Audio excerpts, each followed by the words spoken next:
They called it Operation Black Star, a deep recon infiltration of Xerix.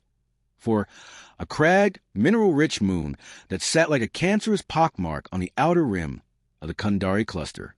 The Kundari War was supposed to be winding down. Peace talks, treaties, handshakes. But someone forgot to tell the Kundari. Or us. I was just a corporal then. Corporal Elias Hark. Just another boots-on-the-ground grunt in Squad Theta 9. We were 12 strong. Exosuits gleaming, rifles hot.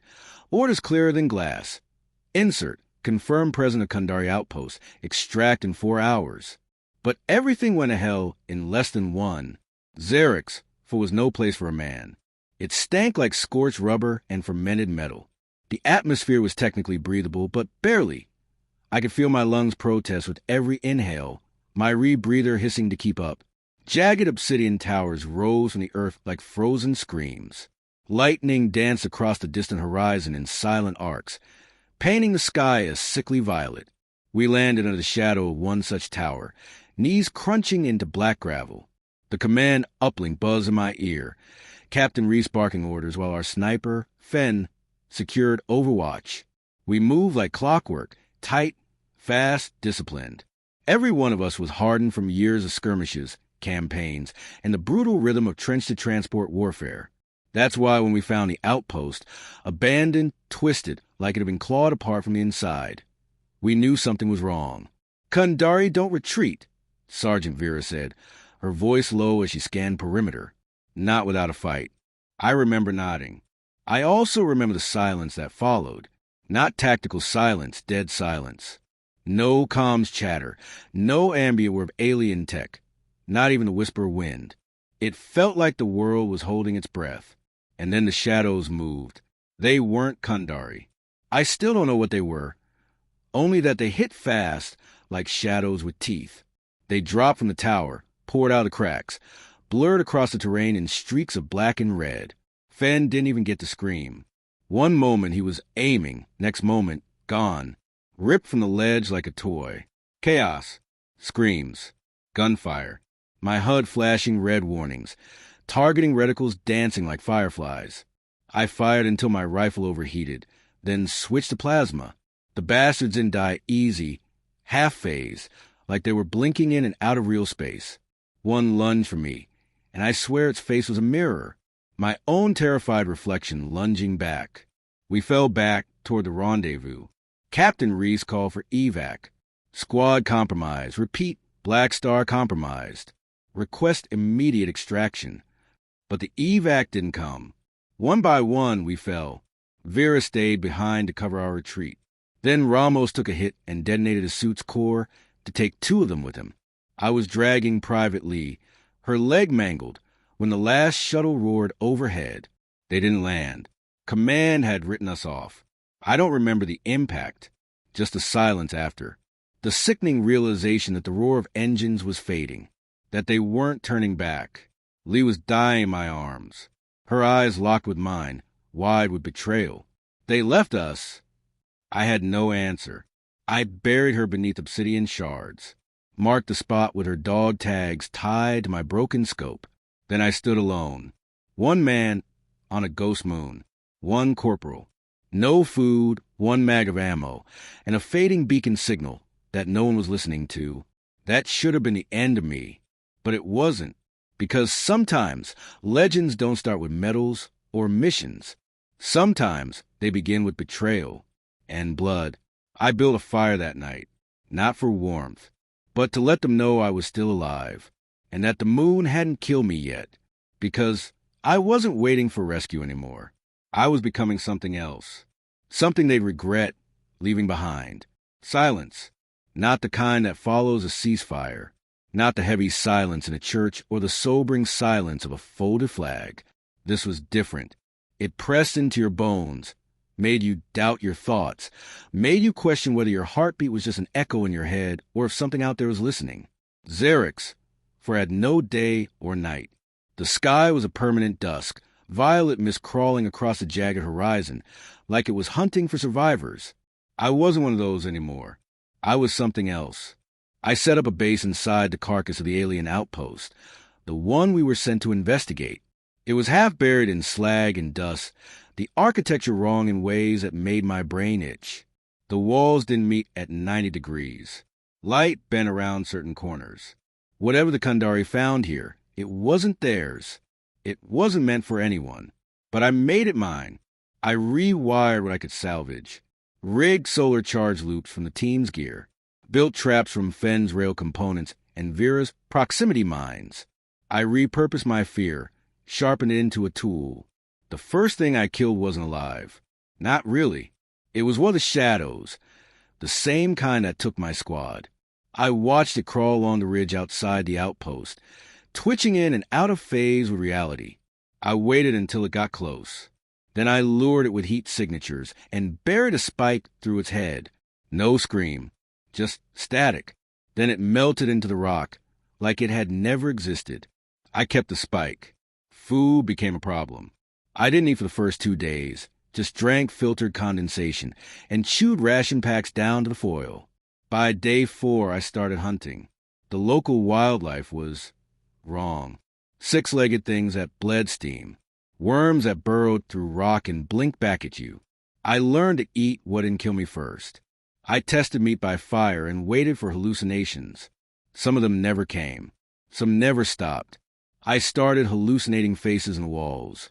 Ramos, Lee, Vera, watching me with eyes full of questions. I stopped talking to them after a week. Didn't stop listening, though. They didn't speak in words.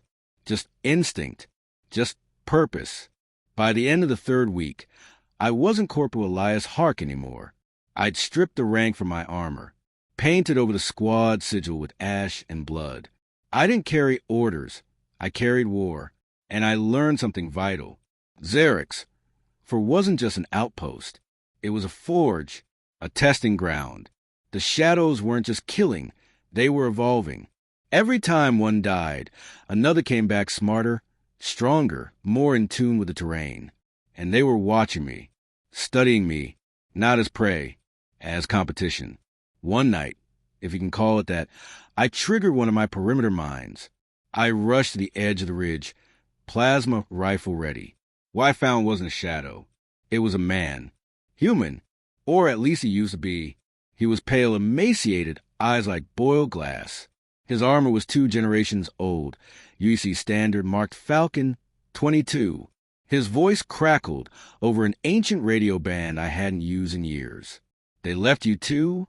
I didn't answer. "Good," he whispered, coughing blood onto his chin. "You'll last longer than me. Just don't listen to the whispers. They're not ghosts. They're invitations." I stepped forward, reaching out. He shoved the data core into my chest with shaking hands. "Don't forget who you are," he muttered. Then he collapsed and disintegrated. Not died, disintegrated, as if the world had revoked his right to exist. The data core showed logs from a squad. Operation Widow's Vow. Similar mission, different sector. Same ending. They'd encountered the shadows, called them phantom constructs, and were left behind too. Turns out I wasn't the first, just the last.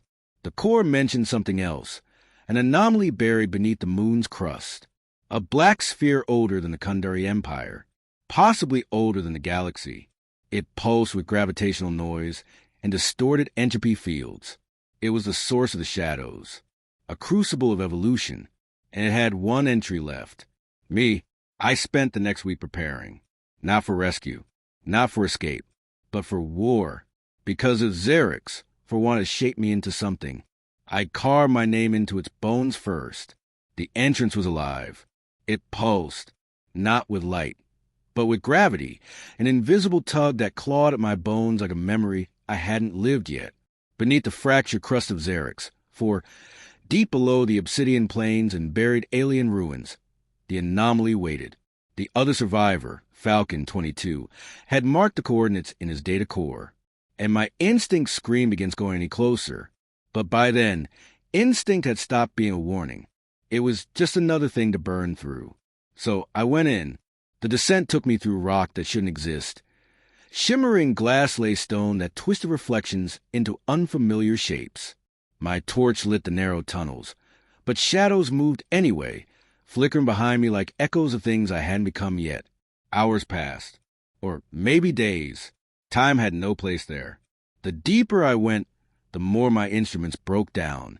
Compass spun, oxygen gauge glitched, heartbeat monitor flatlined, then restarted. My suit's internal AI flickered once and never returned. But I kept moving. At the bottom was a chamber, a dome the size of a city block, lined with metal that looked poured, not built.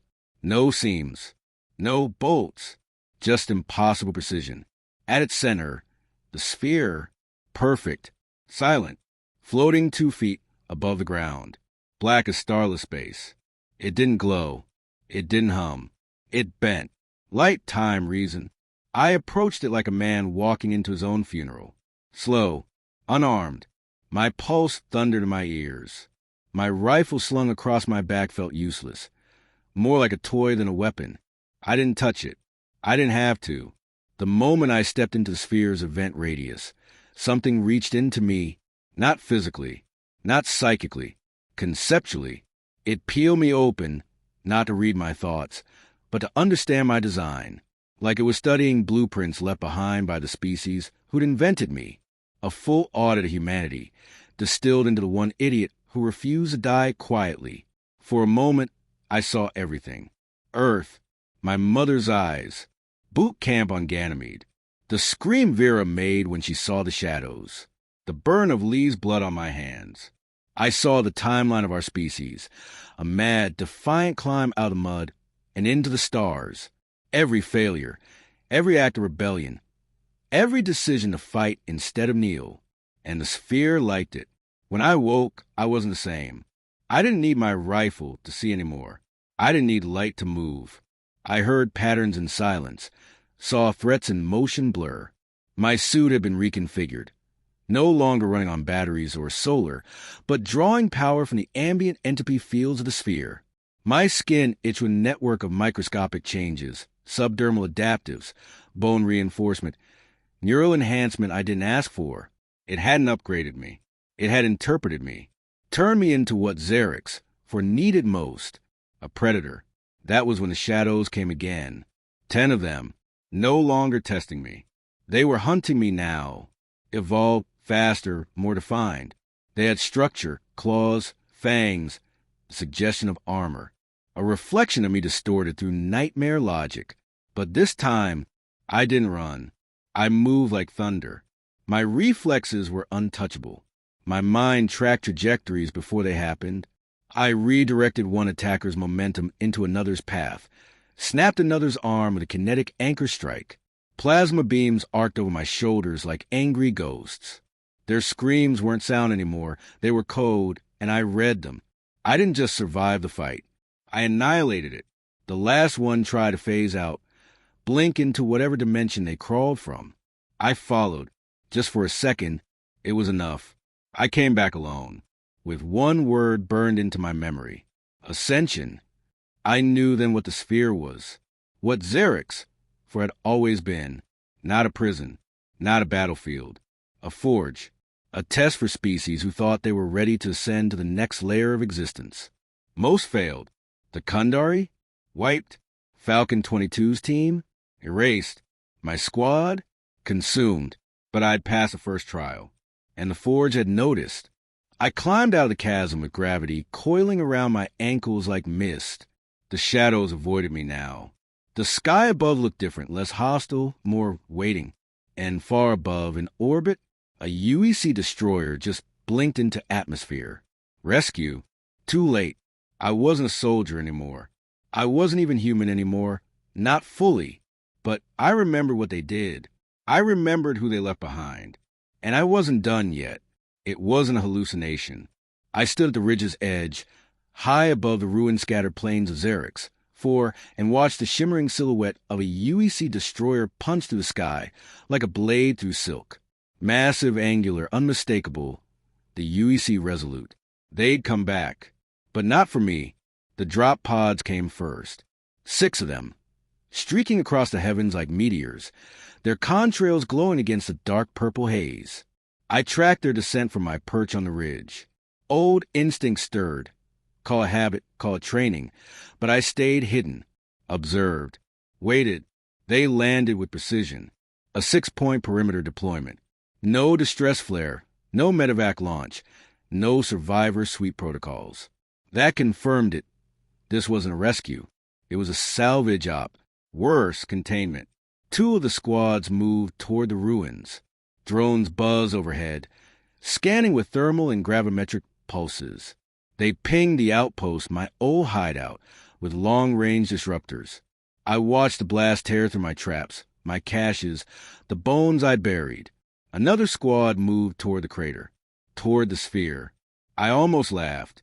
They had no idea. I intercepted the lone recon unit at the far edge of the impact basin. Just 3 troopers, young, armored, bored. They were joking on open channel. I recognized their tone. This mission doesn't matter. Just follow orders, get the bonus. Ship out. That kind of ignorance could get them killed out here. Or worse, changed. They never even saw me. I moved between them like silence given flesh. Disabled their suits with surgical EMPs. Disarmed their weapons mid-sentence. Left one of them standing, frozen with fear, eyes wide as I stepped into the half-light. You're supposed to be dead. I tilted my head. Not yet, I said.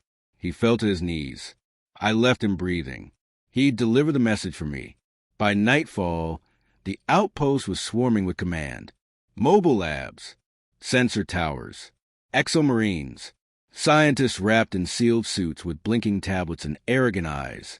I could hear them through open comms. They had no idea what they were playing with. They kept calling it a weapon. They were wrong. It wasn't a weapon. It was a mirror, and what it reflected in me, it was already starting to reflect in them. Day 2, one of their recon squads stopped transmitting. Day 3, a medic shot his entire fire team and screamed about voices in the static. Day 4, I walked into their command tent. The look on Admiral Kent's face when I stepped to the shield wall, unarmed, unhelmeted, glowing faintly from the resonance burns left by the sphere, was worth every scar on my body. Corporal Elias Hark, she said slowly, like saying the name might break something. You're alive? I finished, unfortunately. You were listed as Kia. We thought. You didn't think. I snapped. You left us. You ran. She tried to explain. Protocol. Containment breach. Chain of command. Every word tasted like ash. Behind her, a lieutenant was trying to raise security teams. But I wasn't a threat to them. Not yet. I came to warn you, I said. You don't understand what you've uncovered. That sphere isn't Kundari tech. It isn't ours. It predates every known civilization in this arm of the galaxy. Kent's face hardened. Then why are you still alive? I stepped closer. Because I pass. They tried to quarantine me. Of course they did. Biohazard teams. Sealed rooms. Psionic dampeners. I let them poke, prod, record everything. For 2 days I cooperated, until they tried to destroy the sphere. That's when I broke the table in half with my eyes. Literally. No hand gestures. No gear.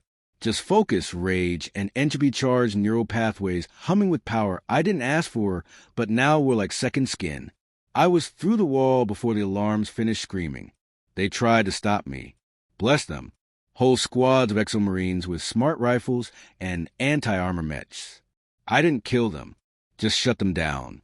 I made their weapons too heavy to lift, made their armor vibrate with pain. Every step I took, the ground hummed beneath me like it remembered my boots. The forge had changed me, and I would not let them bury it again. When I reached the sphere, it was already responding, floating higher, emitting pulse signatures and quantum patterns I could now feel in my spine. It wasn't just awake. It was aware of their intentions, and it was disappointed. I placed my hand against the surface. I'm still here, I whispered, and it opened, not physically, not visually, but I felt it, like a door in my soul, swinging wide. Possibility flooded through me. Future paths, consequences, branching timelines of war, peace, extinction. I saw it all in a breathless moment, and chose not escape, evolution, The Admiral's voice roared through the comms, demanding I stand down. I turned back toward the surface and smiled. They left me behind to die. Now, they follow me to learn how to live, because I'm not just a soldier anymore. I'm the proof. They tried to contain the story. They failed. The moment I reemerged from a forge chamber, it was over. No force on Xerix, for Earth, could unsee what I'd become. The Marine spoke of it first. A man walking unarmored through plasma fire and scathed. Cameras recorded me bending light with my fingertips. Command tried to redact it, filter it, frame it as hallucination, atmospheric interference, stress delusion. But the truth doesn't bend that easily. Not when it walks into your base, breathes your air, and looks you in the eyes with something ancient behind its pupils. The UEC evacuated the planet in silence. Not panic, calculation. They didn't bring reinforcements. They didn't level the site. They sealed it. Orbit-to-surface grav mines crushed the entrance to the forge chamber. Nano-welders buried it under 3 layers of Matterlock steel.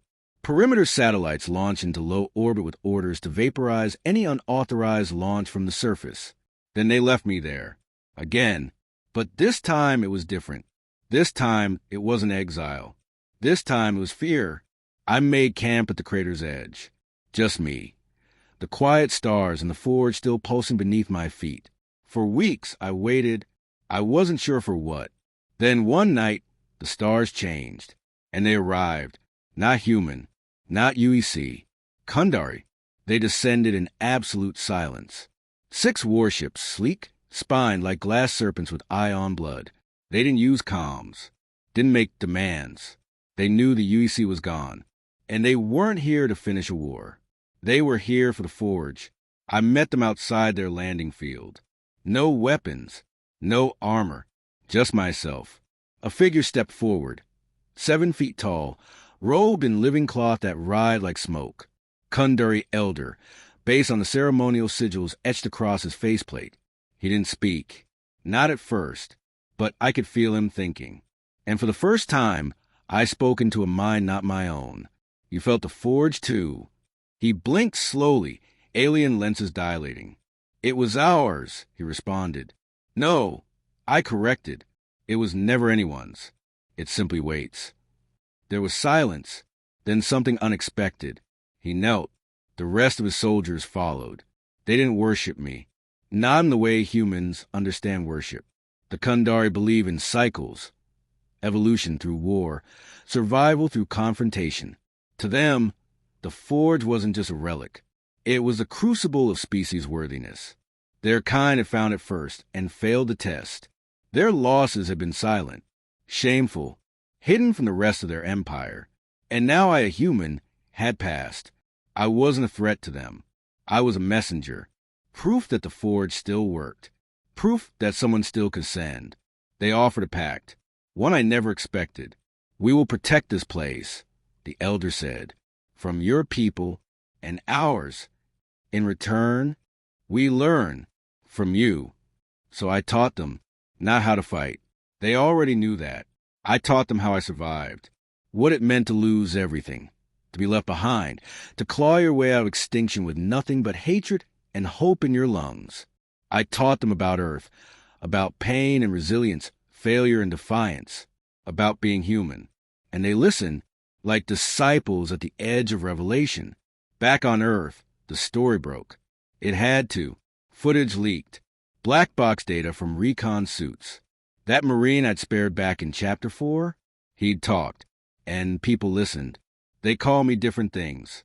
The Ghost of Xerix, the Fordborn, the Last Corporal. UEC Command tried to discredit it all. Said I was a bioweapon, a hallucination, a breach in protocol. They broadcasted interviews with psychologists and military experts, saying no one could survive alone for that long, let alone evolve. But the people, they believed, not because of the footage, but because something in them knew that someday someone would be left behind and wouldn't come back the same. Protests erupted across the inner colonies. Whispers of mutiny in the outer fleets. Even the Senate started to fracture, half of them calling for a reactivation of the Ford project, half demanding its total destruction. And through it all, one simple truth pulsed through the fabric of the UEC. You can't kill a legend, especially not the one you created. Back on Xerix, for I sat beneath a sky that hadn't changed in months. The Kundari kept their word, guarded the crater, maintained the silence, but they were restless. Something was coming. I could feel it in the stars. The Forge had awakened, and we were no longer the only ones who had heard the call. There are worse things in war. Worse things than being forgotten. The worst is being remembered for what you were, while the galaxy trembles at what you become. The first signal wasn't from space. It came from beneath. A vibration, no louder than a breath, whisper up to a stone, through my boots, into my spine. Not seismic, not natural, rhythmic, deliberate, intelligent. The Forge wasn't just reacting to us anymore. It was calling something back. For months, the Kundari and I had stood guard over Xerix. For watching the stars, waiting for the next inevitable move by the UEC. But this wasn't them. It was something older, and it was already inside. The pulse grew stronger by the day. Machinery below the crust began to stir. Ancient vents opening in spirals. Vents that weren't there the week before. Stone slats shifted like breathing lungs. The surface of the moon began to reshape. Then the fog returned. Same violet haze as before. Only this time, it didn't roll in with the wind. It rose from the cracks, curling with intent, wrapping around our perimeter as if to say, "You were never alone." They emerged on the seventh night. Silent, tall, wrong. Humanoid in outline, but not human. Not anymore. Their bodies shimmered with residual entropy. Flesh laced with alloy, veins glowing with unstable quantum pulses. Some wore scraps of old Earth armor. Others, pieces of Kundari plate, each twisted by the Forge into something post-biological, post-mortal. They had no name for themselves. But the Forge called them, returned. I recognized one. The jaw, the gait, the old battle scars etched into carbon-fused muscle. Sergeant Vera. She stepped forward, blank eyes locking with mine. "You left me," she said, flat, mechanical, and cruelly precise. I took a step forward. "We were ambushed. I tried to—" "You pass," she interrupted. "We changed. But we remember—" The others began to fan out behind her. Dozens, maybe more, all ex-soldiers from both sides of the war. Kundari human, even older armor variants I couldn't place. All of them marked with the same branding. Forged. I realized the truth then. The Forge didn't just test us. It kept us. Every soldier who'd ever been lost down here. Every unit marked MIA, presumed dead, they hadn't died. They'd been rebuilt. Stripped of identity. Programmed by entropy. Given purpose not by orders or politics, but by the will of evolution itself. The Forge was not a weapon. It was a recruiter, and it had built its army in secret. They didn't attack. Not immediately. They simply walked through our lines like wind through grass. The Kundari warriors froze, confused. Some raised weapons, but I motioned for stillness. I knew what would happen if we fired first. Vera stopped beside me. "You chose the surface," she said. "We chose the Forge. Now choose again." She pointed to the stars, where new lights were beginning to blink into view. Ships, hundreds of them, none human, none Kundari, no registry, just designed so alien they hurt to look at. Vera whispered, "The Forge didn't start here. It was brought here, left behind. But now, they've come to finish what they began." The Kundari prepared for war. I felt their resolve harden behind me, quiet and disciplined. Ancient battle chants whisper across the wind. Energy shields flared to life. Drones took to the sky. But I didn't ready my weapon. I walked toward the returned instead. Vera watched me. "You're one of us. You passed." "I didn't pass to become you," I said. "I passed to remember." That's what the Forge had missed. What it had forgotten in all its ancient intelligence. Humans don't just adapt. We refuse. We choose pain over transformation, grief over forgetting, memory over rebirth. Because without memory, we're not ascended. We're erased. I stepped between the two armies, returned in Kandari, just as the sky broke open and the alien armada began to descend. "They're coming," I said. "Not for war. For harvest." The Forge had seeded itself across the galaxy. It was never meant to test individuals. It was meant to refine species, to groom them, mold them, until they were ready to be collected. And humanity, by surviving the unspeakable, had rung the final bell. I turned to both armies. "You want purpose?" I shouted. "You want evolution? Then fight for it. Not for the Forge. Not for Earth. Not for Kandari. Fight for the right to remain yourselves." And then the sky turned black as the first of the alien ships breached the atmosphere. And Xerix, for once a place of death, betrayal, silence, became the starting line of the real war. The war for who we are. They came for me one final time, not in twos or threes, not in squads, but in an army. The sky boiled with their carriers. Their ground troops, mechanized, bioforming, cloaked, descended in waves across the cliffs where I had made my home. My makeshift fortress, forged from scavenged alien wreckage in line with Earth's last surviving steel, stood like a stubborn memory on this fractured moon. But I didn't tremble. I'd been left behind. Yes, but that didn't mean I was alone anymore, because by then the legend had outpaced me. The resistance had spread far beyond the Dominion's reach. Other species, once slaves or servants of the same empire, had heard the rumors about a human who wouldn't die, a ghost with a pulse, a soldier who fought not because he was ordered, but because Earth still meant something, because memory had teeth. They called me Ghostfire. They called me the Ember. Some thought I was AI. Others believed I was a god made from the souls of dead Terrans.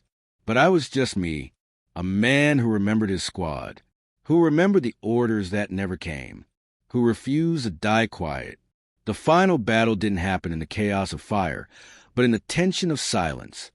I watched the mass in the valley below, the Dominion's high executioner leading them, Vorlax, the one who personally signed the death orders for Earth's final orbital strike. He broadcast his voice through the moon's static-filled sky. "Human, you are an aberration. This is your end. Come down and die." I smiled bitterly. Funny, that's what the last 10 commanders said. And I flipped the switch. You see, over the last few years, I hadn't just been fighting. I'd been learning, tinkering, digging into Dominion tech. You destroy something long enough, you start to understand it. And what I understood was simple.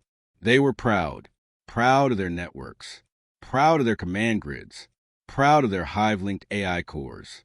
And I had hacked them all. The sky blinked red. One by one, Dominion ships lost altitude. Their drones spun midair, reprogrammed. Their tanks fired at each other. The executioner's voice twisted into static, then silence. That was my real weapon. Not strength, not rage. Patience. The Dominion was built on obedience. But I was built on defiance. The valley became a furnace. Fires rose. Chaos reigned. And through it all I walked. No armor. No mech suit. Just my boots, my rifle, and a war cry carved from memory. I found Vorlax pinned beneath the wreckage of his skimmer, blood leaking from his gills. He raised a trembling claw. You were supposed to die." I knelt beside him. For a second, I almost pitied him. Almost. I whispered. Everything after was vengeance.